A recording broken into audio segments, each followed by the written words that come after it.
یوں بھی ہوتا ہے اکثر کہ دل کو لاکھ سمجھانے کے بعد اور بے شمار ضبط کرنے کے بعد بھی دل تھکنے لگتا ہے۔ یوں محسوس ہوتا ہے جیسے اب کوئی راستہ باقی نہیں رہا، جیسے سب ختم ہو گیا، جیسے اب کچھ بھی بدل نہیں سکتا۔ شاید ہم تب تکلیف کی اس آخری حد پہ ہوتے ہیں جہاں یا تو معجزوں کی شدت سے طلب ہوتی ہے یا آخری سانس کے ٹوٹ جانے کا ڈر ہوتا ہے۔ تب دل مصلحتوں کو جاننے پر بھی آمادہ ہوتا ہے اور انہیں تسلیم کرنے سے بھی گھبراتا ہے، اور اس گھبراہٹ میں کھو کر ہم بھول جاتے ہیں کہ وہ ایک ذات جو ہمیں یہاں تک لائی ہے اس نے آگے کی بھی منصوبہ بندی کر رکھی ہے، اور جہاں صبر ساتھ چھوڑ دیتا ہے وہاں اللہ کون سے نواز دیتا ہے۔ وہ ماضی دیکھ کر نہیں، نیت دیکھ کر عطا کرتا ہے۔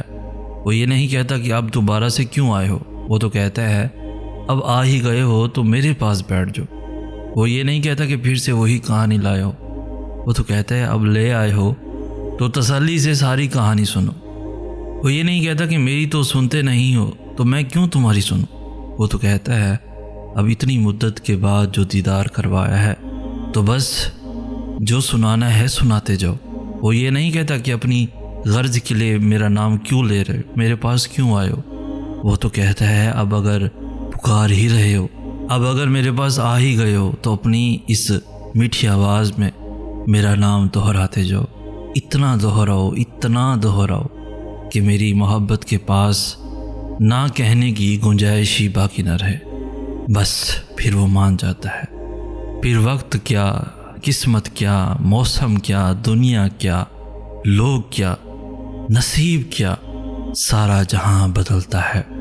معجزے تب ہوتے ہیں جب ہمارے الفاظ ناکام ہو جاتے ہیں اور الفاظوں کی جگہ آنسو ہمارا حال دل بیان کرنے لگتے ہیں، جب ہمارے صبر کی آخری حد ہوتی ہے اور تمام دروازے بند نظر آ رہے ہوتے ہیں، مگر دل پھر بھی کہہ رہا ہوتا ہے بس تھوڑا صبر اور یہ راستے تیرا رب خود بنائے گا۔ ایک دن یہ دروازے جو تجھے بند نظر آ رہے ہیں، ایک دن تیرا رب ایک نہیں 100 دروازے کھول دے گا۔ دعائیں تو سب کی قبول ہو جاتی ہیں، پر خاص دعاؤں کی قبولیت کا راز تو اللہ نے سجدے میں چھپا رکھا ہے، اور سجدے تک ہر ایک کو رسائی حاصل نہیں ہو جاتی۔ اس مقام تک تو صرف وہی لوگ آتے ہیں جن کی دعاؤں کو اللہ نے نئے سرے سے ان کی پسندیدہ انداز میں قبول کرنا ہوتا ہے۔ اللہ کی عطا کے خزانے تو بے شمار ہیں، اور وہ تو بن مانگے بھی نواز دیتا ہے، پر سجدے کی لذت سے کسی کو آشنا کراتا ہے، اور جب کوئی سجدے میں گر کر اپنا آپ اللہ کو سونپ دیتا ہے تو پھر اللہ اس کے لیے کافی ہو جاتا ہے۔ اور اس کا کافی ہو جانا جانتے ہو کیسا ہے؟ تمہاری راہ میں آئی رکاوٹوں کی ہر چٹان کو وہ لمحوں میں گرا دیتا ہے، تمہارے چاہنے سے پہلے ہی تمہاری چاہ کو تمہارا مقدر بنا دیتا ہے، تمہاری دعا میں ہاتھ اٹھنے سے پہلے ہی دعاؤں کو قبول فرما لیتا ہے، تمہارے دکھ، درد، تکلیفیں وہ پہلے سجدے میں ہی سمیٹ لیتا ہے، اور تم پر اپنی رحمت کی چادر چڑھا دیتا ہے۔ وہ فرشتے ہو کر بھی اتنا قریب نہیں ہوتے اس سے جس طرح دوران سجدہ اللہ تم سے قریب ہوتا ہے، اور تم اپنے رب کے اتنا قریب جاؤ اور وہ تمہیں خالی ہاتھ لوٹا دے، ایسا تو ہرگز نہیں ہوتا۔ اللہ یقین اور آزمائش کے لیے بس اپنے خاص بندوں کو چنتا ہے، اور جنہیں چن لیتا ہے وہ اللہ کے انتخاب پہ راضی ہو جاتے ہیں۔ پھر ہم ہر اس سانس پر یقین رکھتے ہیں جو اللہ نے ہمیں خود تک لے جانے کے لیے دی ہیں۔ پھر ہم خود کو معاف کرنا سیکھ جاتے ہیں۔ پھر ہم اللہ کے فیصلوں میں اپنا سکون تلاش کر لیتے ہیں۔ اللہ تک ہم اچانک ہی نہیں پہنچ جاتے، بہت لمبا سفر طے کر کے اس تک رسائی ملتی ہے۔ جب ہمیں اڑان کا شوق ہوتا ہے تب وہ ہمیں منہ کے بل زمین پہ گراتا ہے۔ پھر جب یقین کے پر زخمی ہو جاتے ہیں تو ان زخموں کو محبت کے ذریعے بھرنا سکھاتا ہے، کبھی اپنی رضا سے آزماتا ہے اور کبھی ہماری رضا عطا کر کے اپنی طرف لاتا ہے، اور ہم سب کو مختلف ذریعوں سے پرکھتا ہے، آہستہ آہستہ ہمیں اپنی طرف کھینچتا ہے، پروں کو نئی پرواز سکھاتا ہے، پھر ایسی اڑان سے نوازتا ہے کہ سارا زمانہ دیکھتا رہ جاتا ہے۔ اس کے جواب میں بھی حکمت ہوتی ہے، اور اس کی خاموشی میں بھی تم سنا کرو دل لگا کر جو وہ تمہیں بتاتا ہے۔ کتنا کچھ ہونے کے بعد، کتنا کچھ سہنے کے بعد، کتنا کچھ کھونے کے بعد، مصلحت، مایوسی، تنہائی، یقین، صبر، احترام، دعا اور انتظار کے بعد سجدہ کرنا سکھایا جاتا ہے۔ میں اس سجدے کی کیفیت الفاظ میں کبھی بیان نہ کر پایا۔ جب انسان آخرکار اللہ کے روبرو کھڑا ہوتا ہے، وہ سجدہ اتنا تکلیف دہ ہوتا ہے کہ دل چاہ رہا ہوتا ہے کہ ابھی یہ سر سجدے میں گرے اور روح پرواز کر جائے۔